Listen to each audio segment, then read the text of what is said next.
नमस्कार, मैं हूं प्रीति रघुनंदन। आप देख रहे हैं कच्चा चिट्ठा। कोरोना का खतरा अभी टला नहीं है, लिहाजा कोरोना के खिलाफ इस जंग में मास्क सबसे बड़ा हथियार है।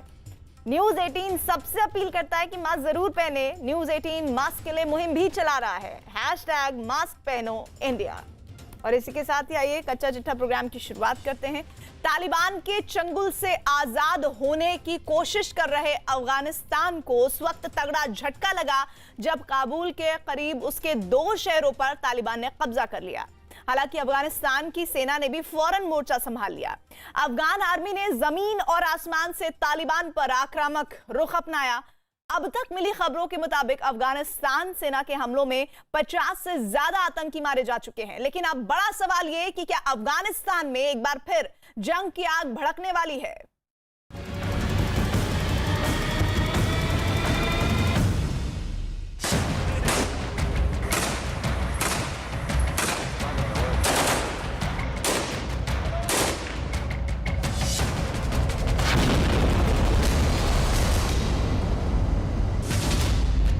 अफगान सेना का आक्रमण।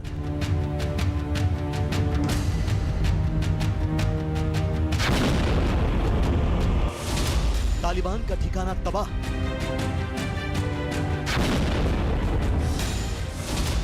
अफगानिस्तान में जंग शुरू।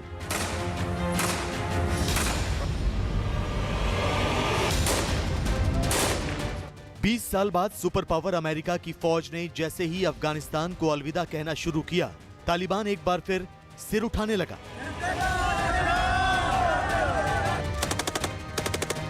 अफगानिस्तान की शांत फिजाओं में बारूद की गंध घोलने वाला तालिबान अपने पैर पसारने की कोशिश करने लगा। तालिबान ने जिहाद की अंगड़ाई लेते हुए अफगानिस्तान के कई प्रांतों में अपनी मौजूदगी दर्ज कराने के साथ उन पर कब्जे की कोशिशें तेज कर दी। अफगानिस्तान के भूगोल का फायदा उठाते हुए तालिबान के लड़ाकों ने जलरेज और वर्दक प्रांत पर कब्जा कर लिया। जलरेज और वर्दक पर तालिबान का कब्जा रणनीतिक तौर पर अफगानिस्तान की सेना के लिए किसी तगड़े झटके से कम नहीं, क्योंकि जलरेज काबुल से महज 59 किलोमीटर दूर है। जलरेज से सड़क के रास्ते काबुल पहुंचने में सिर्फ 2 घंटे का समय लगता है, जबकि काबुल से वर्दक की दूरी 120 किलोमीटर है। सड़क के रास्ते वर्दक से काबुल पहुंचने में करीब 3 घंटे का वक्त लगता है। मतलब यह हुआ कि तालिबान के लड़ाके पहले काबुल को चारों तरफ से घेरना चाहते हैं, फिर उस पर धावा बोलकर वहां तालिबान का झंडा लगाना चाहते हैं। अफगानिस्तान की चुनी हुई सरकार के लिए यह खतरे की घंटी से कम नहीं, लिहाजा अफगानिस्तान की सेना ने फौरन मोर्चा संभाल लिया। जमीन और आसमान से तालिबान के अड्डों पर हमले शुरू कर दिए, जिसकी बानगी है ये वीडियो। अफगानिस्तान के रक्षा मंत्रालय की ओर से जारी किए गए इस वीडियो में आप देख सकते हैं कि कैसे एक धमाके से इस इमारत को नेस्तनाबूद कर दिया गया। अफगानिस्तान सरकार का दावा है कि उसकी वायुसेना ने तालिबान के अड्डों को निशाना बनाया। अफगानिस्तान के उत्तर में स्थित शाहवाली कोट और कंधार के करीब पंजवई में तालिबान के अड्डों को हवाई हमलों से तबाह कर दिया गया। अफगानिस्तान के रक्षा मंत्रालय की माने तो अफगानिस्तान की वायुसेना ने एयर स्ट्राइक के जरिए तालिबान के 2 अड्डों को धूल में मिला दिया। अफगानिस्तान की वायुसेना के इस हमले में आतंकी संगठन तालिबान के 24 लड़ाके मारे गए, जबकि 30 से ज्यादा बुरी तरह जख्मी हुए हैं। इस हमले में तालिबान के हथियारों का जखीरा भी तबाह हो गया। हालांकि तालिबान ने अब तक इस हमले पर कोई प्रतिक्रिया नहीं दी है।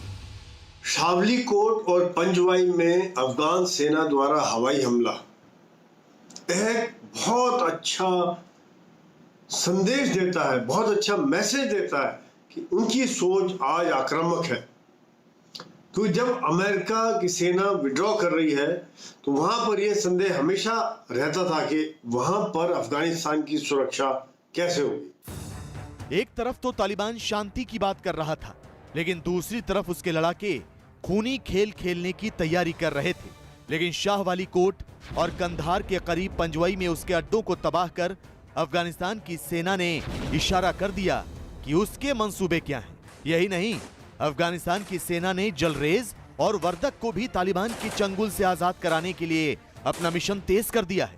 दरअसल जलरेज और वर्दक की सरकारी इमारतों पर कब्जा करने के बाद आतंकियों ने 40 सैनिकों को भी बंधक बना लिया था, लेकिन अफगानिस्तान की वायुसेना ने आतंकियों को निशाना बनाया और 10 को मौत के घाट उतार दिया। अफगानिस्तान के रक्षा मंत्रालय की माने तो जल्द ही जलरेज और वर्दक को तालिबान के चंगुल से आजाद करा लिया जाएगा। अफगानिस्तान की सेना इन इलाकों में तेजी से आगे बढ़ रही है। तालिबान को ललकारते हुए अफगान फौज ने हमले तेज कर दिए हैं। जमीन के साथ साथ तालिबान पर आसमान से वार किया जा रहा है। ये वीडियो तालिबान पर प्रहार का सबूत है। तालिबान के लड़ाके जैसे ही अपनी गाड़ी में सवार होकर कहीं जाने के लिए तैयार होते हैं, आसमान से बारूद बरसता है और तालिबान लड़ाके मौत की नींद सुला दिए जाते हैं। उधर हेलमंद प्रांत में भी वायुसेना के हवाई हमलों में 14 आतंकियों के मारे जाने की खबर है।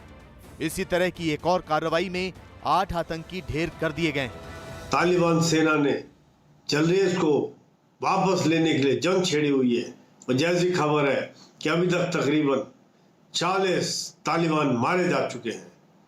यह उनकी आक्रामक सोच दिखाती है।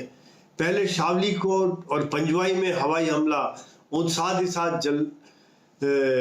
जलरेज पर कब्जे के लिए लड़ाई, ये सब दिखाती है कि वहां पर एक तरह से अफगानिस्तान सेना और तालिबान के बीच प्रभुत्व की लड़ाई चल रही है। अफगानिस्तान से अपनी सेना की वापसी के बाद भी अमेरिका यहां के हालात पर नजर रखेगा। जानकारी के मुताबिक अमेरिकी प्रशासन इसके लिए किसी योजना पर काम भी कर रहा है। लेकिन सवाल ये कि जब अफगानिस्तान से अमेरिका की सेना पूरी तरह लौट जाएगी तो क्या होगा?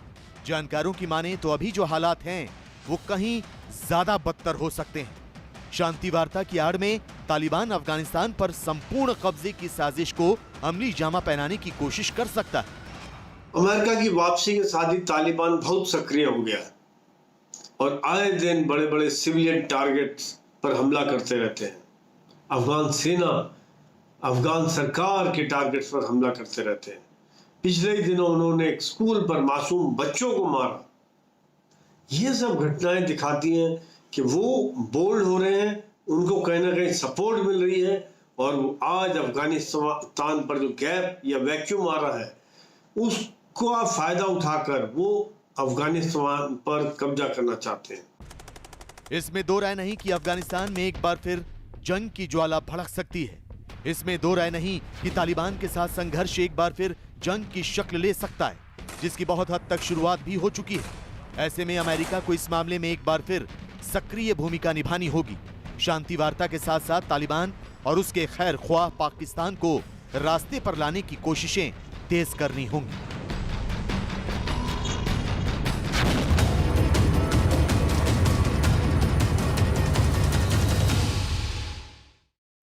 टाउटे के बाद अब देश के 5 राज्यों पर यास नाम के तूफान का खतरा मंडरा रहा है। मौसम विभाग का दावा है कि आने वाले कुछ घंटे ओडिशा और पश्चिम बंगाल जैसे राज्यों पर बेहद भारी गुजर सकते हैं, क्योंकि ये तूफान 150 किलोमीटर प्रति घंटा से भी ज्यादा की रफ्तार से समंदर के तट से टकरा सकता है।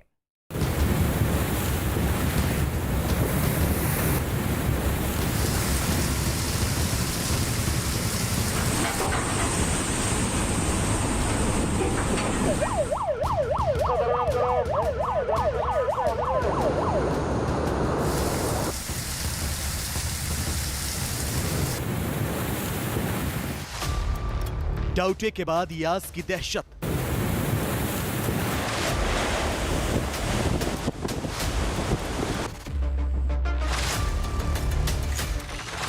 लहरों के शोर से सहमे राज्य।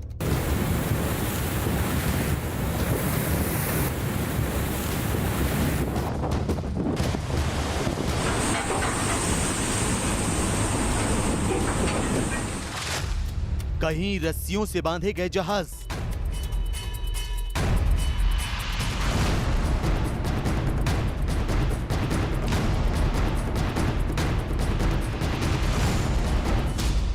कहीं ट्रेनों में कसी गई जंजीर।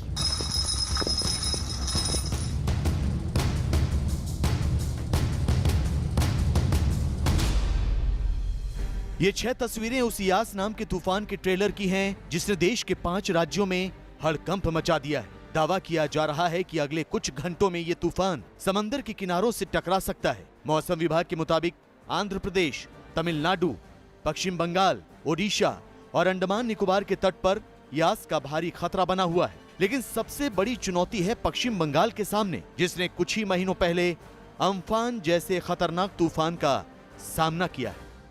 चक्रवाती तूफान यास ने दस्तक दी है और उसका असर अब यहाँ पर दिखने लगा है। पूर्वी मिदनापुर का दीघा, यहाँ पर समुद्र पूरी तरह से उफान पर है। एक तरफ पूर्णिमा और दूसरी तरफ ये साइक्लोन। दोनों कारणों से समुद्र पूरी तरह से उफान पर है। बारिश शुरू हो चुकी है और कल सुबह जब ये तूफान जमीन से आकर टकराएगा तो हवाओं की गति 145 से लेकर 165 किलोमीटर और गस्टिंग स्पीड 185 किलोमीटर तक रह सकती है। वेरी सीवियर साइक्लोन की श्रेणी में ये यास साइक्लोन आ रहा है, जो भयंकर विनाश मचा सकता है, जिसके मद्देनजर राज्य सरकार ने पूरी तैयारी कर ली है। एनडीआरएफ की टीमें तैनात हैं। 8 लाख से ज़्यादा लोगों को उनके घरों से निकालकर सुरक्षित जगहों पर ले जाया गया है।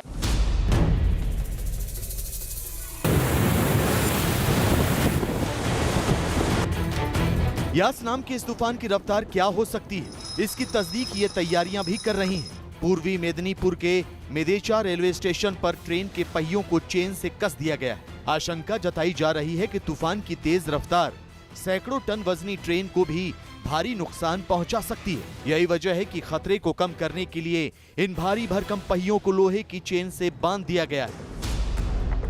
दावा किया जा रहा है कि यहाँ तूफान का बड़ा हमला हो सकता है। यही वजह है कि अब तक 1,50,000 से ज्यादा लोगों को सुरक्षित इलाकों तक पहुंचाया जा चुका है। दीघा में एनडीआरएफ की टीमें जिंदगी बचाने की जंग में जुटी हुई हैं। हर किसी को यास तूफान के खतरे से आगाह किया जा रहा है। लोगों से अपील की जा रही है कि तूफान के हमले से सुरक्षित ठिकानों पर पहुंच जाएं। सबसे पहले यहाँ पर एनडीआरएफ की तरफ से जो ये तूफान की चेतावनी दी जा रही है वो मैं तस्वीरें आपको दिखाऊंगी। गांव-गांव में जाकर के एनडीआरएफ की टीम जो है लोगों को यहाँ से निकालने का काम कर रही है। जो यहाँ पर लोग हैं अपने घरों में, अब भी उनको बार-बार समझाया जा रहा है कि जरूरी है सबका शेल्टर में जाना। तो ये तस्वीर आप देखिए, एक तरफ जहाँ पर एनडीआरएफ की टीम की तरफ से अनाउंसमेंट की जा रही है, घर घर जाकर के लोग जो है वो जो स्थानीय लोग हैं उनसे बात कर रहे हैं। कितने गांव गए, कितने लोगों को इवैक्यूएट किया है अभी तक आप लोगों ने? एक्चुअली पदीमा 1 और पदीमा 2 2 ग्राम पंचायत है। ग्राम पंचायत में 10 के करीब गांव हैं। हर गांव में हमने जाकर अनाउंसमेंट किया है और 2 गांव के लोगों को हमने इवैक्यूएट भी कर दिया है। जैसे दत्तापुर और दत्तापुर पल्ली के लोगों को हमने इवैक्यूएट करके साइक्लोन शेल्टर्स में रखा है। एनडीआरएफ ने यहाँ अपनी 2 टीमों को लगा रखा है। इन 2 टीमों को 6 हिस्सों में बांटकर इलाके को खाली कराया जा रहा है ताकि यास की वजह से कोई जनहानि ना हो। कितने लोगों को इवैक्यूएट किया है, कितने लोगों को इवैक्यूएट करना बाकी है? कंफर्म नंबर तो क्लियर नहीं हो पाएंगे क्योंकि गांव के लोग हैं तो कुछ ज़्यादा कम ज़्यादा हो सकते हैं। तो हमने करीब 10 गांव के लोगों को इवैक्यूएट कर लिया है अभी तक और अभी बाकी जो बचे हैं हमारे इलाके में इस दोनों पंचायत में उनको हम बता रहे हैं कि आप अपनी मर्जी से फटाफट आके जो ये लोग घरों के बाहर हैं अभी जिनसे बात कर रहे थे आप लोग, ये लोग कोऑपरेट कर रहे हैं कि नहीं जाना चाह रहे हैं? क्या कह रहे हैं, कैसे मना रहे हैं आप लोग उन्हें? कुछ लोगों को बोलने से ही मान जा रहे हैं कुछ लोग, तो कुछ लोगों को थोड़ा पुलिस के साथ मिलके हमें उन्हें ज़बरदस्ती भी निकालना पड़ रहा है क्योंकि अल्टीमेटली हमारा टारगेट है कि कोई भी लाइफ लॉस नहीं होना चाहिए साइक्लोन में। तो जो लोग मान जा रहे हैं इजीली आ जा रहे हैं, अच्छी बात है। जो नहीं मान रहे हैं उनसे हम फोर्स से भी पुलिस के साथ मिलके या पहले तो प्रधान को लाके हम उनको समझाते हैं और प्रधान से मैक्सिमम लोग कन्विंस हो जाते हैं। जो प्रधान से नहीं मान रहे उनको जबरदस्ती भी हमें निकालना पड़ेगा। एनडीआरएफ का दावा है कि एक शख्स की जान बचाने के लिए पूरी टीम जुटी हुई है। साथ ही लोगों को ऐसी जगहों पर शिफ्ट किया जा रहा है जहां लोगों की जरूरत का सारा सामान मौजूद होगा। अम्फान का कहर झेलने के बाद एक बार फिर यहाँ के लोग यास के खतरे की वजह से सुरक्षित ठिकानों का रुख कर रहे हैं। तूफान यास की दस्तक के कारण कई परिवार यहाँ पर अपने घरों को छोड़ करके और जो शेल्टर बनाए गए हैं एनडीआरएफ की तरफ से, राज्य सरकार की तरफ से, वहाँ जा रहे हैं। हम बात करेंगे कितने लोगों का परिवार है, आप लोग जा रहे हैं? पिछली बार अम्फन जब आया था तो क्या हाल हुआ था? 4 परिवार है। इसके ऊपर झोड़ो हवा पड़ रहा है, बिजली पड़ रहा है, तब वो सरकार का जो रूम दिया है ना उसका पास हम जा रहा। ओडिशा के केंद्रपाड़ा से आई ये तस्वीरें उसी मिशन की हैं जिसे यास तूफान के खिलाफ अंजाम दिया जा रहा है। यहाँ बुजुर्गों को सुरक्षित ठिकानों पर पहुँचाने का काम किया जा रहा है। दावा किया जा रहा है कि करीब 3.5 लाख से ज्यादा लोगों को तटीय इलाकों से सुरक्षित जगहों पर पहुँचाया जा रहा है। यह एक सीवियर साइक्लोनिक स्टॉर्म की कैटेगरी में परिणत हो चुका है। हवा की गति 160 के ऊपर 185 तक जा सकती है। साइक्लोन यास में लगभग 115 टीमें 5 राज्य एवं 1 केंद्र शासित प्रदेश अंडमान निकोबार में तैनात की गई हैं। सर्वाधिक 52 टीम उड़ीसा में तैनात की गई हैं एवं 45 टीमें पश्चिम बंगाल में तैनात की गई हैं। भुवनेश्वर के भी अलग अलग इलाकों से यास के ट्रेलर की डरावनी तस्वीरें सामने आ रही हैं। यहाँ के तटीय इलाकों को खाली कर देने के लिए लगातार अनाउंसमेंट हो रहा है। प्रशासन माइक लेकर लोगों से सावधान रहने की अपील कर रहा है। उधर ओडिशा के बालेश्वर में भी यास का ट्रेलर साफ देखा जा रहा है। यहाँ लगातार बढ़ रही लहरें दहशत पैदा कर रही हैं। काल से बारिश भी हो रहा है, पूरा डिस्ट्रिक्ट में काल से बारिश हो रहा है रुक रुक के, और उसके साथ हवा भी बीच बीच में दे रहा है। और कल एक हवा देने से 2 लोगों को इंजर्ड भी हो गया, एक पेड़ गिर पड़ा इसलिए 2 लोग इंजर्ड भी हो गए। तो अभी से कम हम बोल सकते हैं कि जो साइक्लोन है उसका इम्पैक्ट पूरी तरह डिस्ट्रिक्ट में दिखा जा रहा है। और दूसरी तरफ हम देखेंगे तो डिस्ट्रिक्ट एडमिनिस्ट्रेशन तरफ से 1,20,000 लोगों को जो शेल्टर हाउस है उनमें लाने जाने का काम भी चल रहा है जोर शोर से। दावा किया जा रहा है कि जैसे जैसे ये तूफान आगे बढ़ रहा है वैसे वैसे इसकी ताकत में इजाफा हो रहा है। उड़ीसा कोस्ट के धामरा पोर्ट के पास ये केंद्रीभूत होगा और इसके बाद भी इसका मूवमेंट रहेगा नॉर्थ वेस्ट दिशा पे, और कल मिड डे तक, नून तक ये उड़ीसा कोस्ट को धामरा और बालासोर के बीच में पार करेगा। तब इसका जो विंड स्पीड होगा वो है 155 to 165 वेस्ट 185।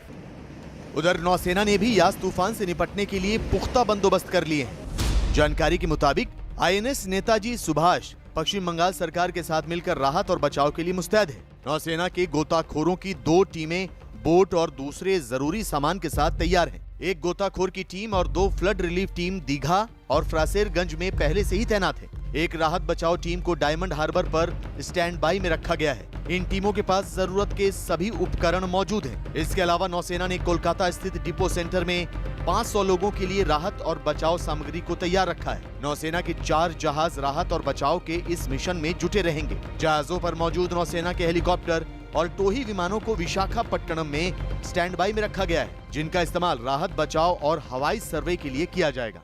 भारतीय तटरक्षक की भी शिप और एयरक्राफ्ट जो अभी बाहर हैं वो रेस्क्यू करने की तैयारी में हैं। अंडमान निकोबार का जो द्वीप समूह है वहाँ पर भी हमारे हवाई जहाज और समुद्री जहाज तैनात हैं। देश अभी टाउटे की तबाही से उबरा भी नहीं है कि एक और कुदरती आपदा मुसीबत का पहाड़ बनकर सामने खड़ी है। यही वजह है कि देश की सरकार और सेना के कंधों पर एक बार फिर बड़ी जिम्मेदारी आ गई है। और पश्चिम बंगाल के उत्तर 24 परगना से एक चौंकाने वाला वीडियो सामने आया है। वहां तूफान यास के टकराने से पहले एक जबरदस्त बवंडर से हड़कंप मच गया है। बंगाल की खाड़ी में उठे चक्रवाती तूफान यास के सुबह टकराने का अनुमान है, लेकिन इससे पहले उत्तर 24 परगना के हाली शहर से जो तस्वीरें सामने आ रही हैं इस वक्त स्क्रीन पर, उन्होंने लोगों को चौंका दिया है। वहां एक ताकतवर बवंडर उठने के बाद लोगों में दहशत फैल गई है। पानी में उठा ये बवंडर तेजी से रिहायशी इलाके की तरफ बढ़ने लगा। बवंडर की ताकत देख लोग भी जान बचाने के लिए भागते नजर आए। समंदर में उठा ये बवंडर चौंकाने वाला था। इस पर बात करने के लिए हमारे साथ हमारी सहयोगी आशिका जुड़ रही हैं। आशिका, कितने बजे ये बवंडर देखा गया और अब क्या चौंकाने वाली इस घटना के बाद भी लोग दहशत में हैं इस वक्त? देखिए, शाम करीब 5:30 बजे ये बवंडर कई जगहों पर देखे गए हैं। हुगली से लेकर के उत्तर 24 परगना के हाली शहर में जगह जगह पर देखे गए हैं और करीब 45 घर जो है इसके वजह से वो गिर गए हैं। राज्य सरकार ने वहां पर राहत बचाव का काम भी शुरू कर दिया है। इसके अलावा 11 लाख लोगों को अभी तक राज्य सरकार ने रेस्क्यू करके सुरक्षित जगहों पर लाया है। और फिलहाल इस वक्त क्या जानकारी मिल रही है इस बवंडर को लेकर, और खास तौर पर मौसम वैज्ञानिक क्या बता रहे हैं? देखिए ये जो बवंडर है ये इसके बारे में मेट ऑफिस ने पहले प्रिडिक्शन नहीं दी थी, लेकिन ये देखने को मिला है। अब हालांकि रात को कहीं ऐसी तस्वीर फिर सामने आती है कि नहीं, ये सुबह पता चल पाएगा। इस बीच तूफान यास जो है वो करीब 240 किलोमीटर दूर है दीघा से, और कल सुबह से जो है वो तेज हवाओं के साथ होगी। और ये आशंका जताई जा रही है नागपुर में जहाँ रेड वार्निंग इशू की गई, यहाँ भी हवाओं की रफ्तार 145 किलोमीटर प्रति घंटे तक रह सकती है। तो अभी माहौल यहाँ पर उत्तर 24 परगना के इलाके में शांत है? जी फिलहाल तो बारिश रुक रुक कर हो रही है जगह जगह पे। हवाओं की गति तो धीरे धीरे बढ़ने लगी है, और बवंडर हालांकि जो हम दिखा रहे हैं वो फिलहाल शांत हो गया है। लेकिन क्योंकि ये इसके बारे में प्रेडिक्शन नहीं थी पहले से, तो कहाँ ये फिर बवंडर रात को कहीं जो असर है तूफान का उसके चलते फिर कहीं फॉर्म होता है कि नहीं, ये देख। तो जो मौसम वैज्ञानिक है आशिका, वो क्या बता रहे हैं? चक्रवाती तूफान यास को सुबह टकराना है जिसका अनुमान है, और उससे पहले इस तरह का बवंडर उठना, इसका मतलब क्या है? देखिए ये तूफान के पहले की दस्तक है, ये कहा जा सकता है। और कई जगहों पर ये देखने को मिला है, जैसा कि हुगली और उत्तर 24 परगना दोनों जगह की तस्वीरें हम दिखा रहे हैं। तो कई घर भी वहाँ पे, कई पेड़ टूटकर गिरे हैं। असर यास का अभी से दिखने लगा है, और कल सुबह जब ये तूफान जमीन से टकराएगा तब इसका सबसे ज्यादा असर मिलेगा। जी बिल्कुल आशिका, ये तस्वीरें एक बार फिर से आपको दिखा दें। बेहद चौंकाने वाली ये तस्वीरें सामने आई हैं तब जब यास तूफान को सुबह टकराना है और उससे पहले तैयारियां हैं। पश्चिम बंगाल की है, उत्तर 24 परगना की तस्वीरें, चौंकाने वाला वीडियो।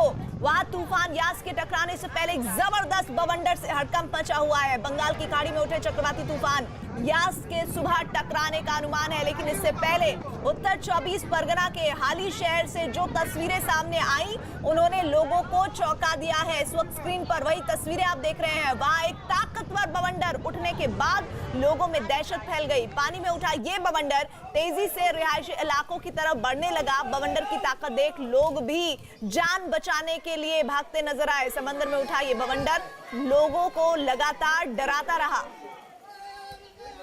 आशिका, जैसा हम लगातार तस्वीरों के जरिए देख रहे हैं, बेहद खतरनाक बवंडर लोगों की तरफ जब ये पहुंचा तो लोगों को क्या किसी तरह का नुकसान भी पहुंचाया है इस बवंडर ने? जी बिल्कुल। देखिए ये जो बवंडर है ये गंगा नदी में जगह जगह पर उठे हैं, देखे गए हैं। बैंगल हुगली का है, वहां पर देखा गया है। साथ ही हाली शहर उत्तर 24 परगना में, वहां भी गंगा नदी के ऊपर इसे देखा गया है। और कई घर जो है वो इस बवंडर में जो है वो धराशायी हुए हैं। कई जगह पर पेड़ टूटकर गिरे हैं। राहत और बचाव का कार्य राज्य सरकार की तरफ से शुरू कर दिया गया है। जी, और ये आप बता रहे हैं कि राहत और बचाव कार्य शुरू कर दिया गया है, लेकिन सुबह के वक्त में जानकारी ये है कि यास तूफान को टकराना है, और इस तरह के बवंडर क्या और भी देखे जा सकते हैं?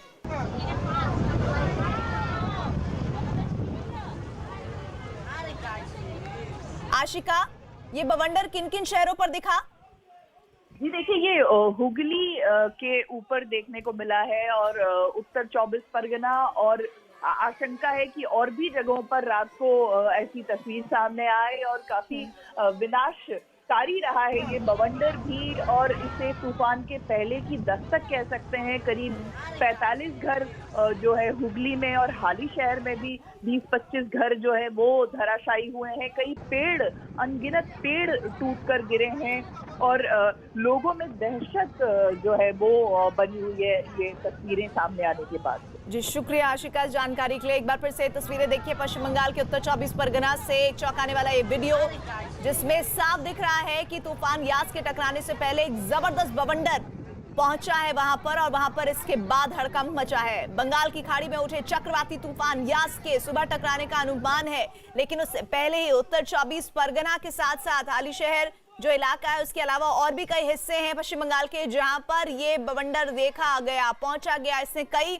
पेड़ों को नुकसान पहुंचाया, इमारतों को नुकसान पहुंचाया। और जब ये बवंडर दिखा लोगों को तो लोग दहशत में आ गए। चौंका देने वाली तस्वीरें। वहां एक ताकतवर बवंडर उठने के बाद लोगों में लगातार चिंताएं बढ़ गई कि तूफान से पहले ये सब क्या हो रहा है उनके शहर में। बवंडर इतनी तेजी से रिहायशी इलाके की तरफ बढ़ रहा था कि लोग डर रहे थे, इधर उधर भागने की कोशिश करते दिखे।